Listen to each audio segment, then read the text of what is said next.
Yuk, mari kita menghitung cost accounting untuk membuat Indonesia menjadi negara superpower di tahun 2045 yang harus kita kerjakan saat ini. Sekali lagi, sekarang kita namakan Vision 2045 Indonesia Emas. Indonesia akan menjadi food country karena akan mengendalikan 50% pangan dunia. Beras akan kita tingkatkan 20 kali hasil produksinya. Pabrik pupuk akan ditingkatkan 20 kali hasil produksinya. Juga semua panganan tanaman lainnya. Storage pergudangan, cold storage dibangun di mana-mana termasuk untuk perikanan dan hasil-hasil laut lainnya. Di setiap provinsi ada. Wilayah Sumatera, Sulawesi, Papua akan jadi lumbung pangan dunia. Kemudian kekuatan mineral bahan baku diproduksi sumber daya alamnya tersebut, namun bukan untuk dijual seperti sekarang lakukan yang hanya jadi komoditas kalau sekarang. Namun semua diproduksi untuk jadi underlying printing money rupiah. Bahkan nanti rupiah bisa menjadi uang yang akan dipinjamkan negara berkembang lainnya seperti ke Afrika, Asia Selatan, dan lain sebagainya. Beda strategi peminjaman uang ke negara ketiga dengan strategi obor dan IMF. Kita tidak memberikan mereka bunga. Kita bukan negara yang memberikan debt trap dengan bunga seperti obor dan IMF, tapi memberikan finish produk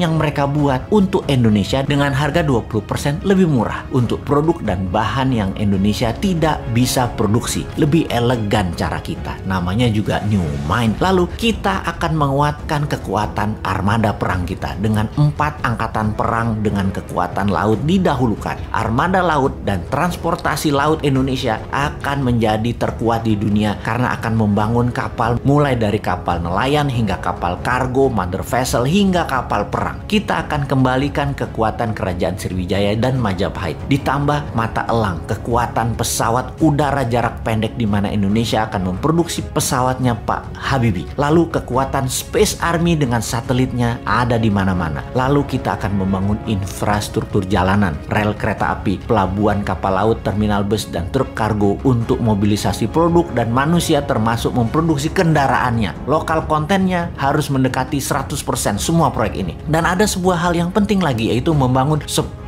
juta unit rumah yang semuanya nanti dicicil tanpa bunga kepada setiap peminat atau penghuninya. Dengan adanya 5G bahkan 6G, maka gerakan urbanisasi desa ke kota tidak diperlukan lagi. Orang malah banyak tinggal di desa, tinggal di daerah karena semua sarana terkoneksi dengan biaya telekomunikasi gratis. Untuk kesehatan bagaimana? Selain membangun sistem kesehatan yang masif seperti rumah sakit, puskesmas, posyandu yang gratis, maka menyiapkan sarana sehat menjadi wajib. Bukan hanya penyembuhan, imunitas ditinggikan warganya dengan vitamin, dengan juga dibangun banyak sarana olahraga publik. Taman kota dibangun kompetisi hampir di semua cabang olahraga modern sampai tradisional. Di semua wilayah di setiap minggu ada kompetisi, juga ada pameran kebudayaan. Setiap minggu kegiatan keluarga akan penuh dengan kegiatan yang sehat dan kompetisi olahraga serta budaya yang semarak di mana-mana karena semua sarana gratis dan banyak. Untuk itu semua Indonesia memerlukan energi, dan energi listrik yang terbaik di Indonesia adalah energi bertenaga thorium, tenaga matahari, dan tenaga angin. Di mana listrik awal ini bisa menjadi sarana mencharge baterai untuk setiap kendaraan di Indonesia. Mobil listrik, motor listrik, bis listrik, truk listrik, kapal laut listrik, dan lain sebagainya.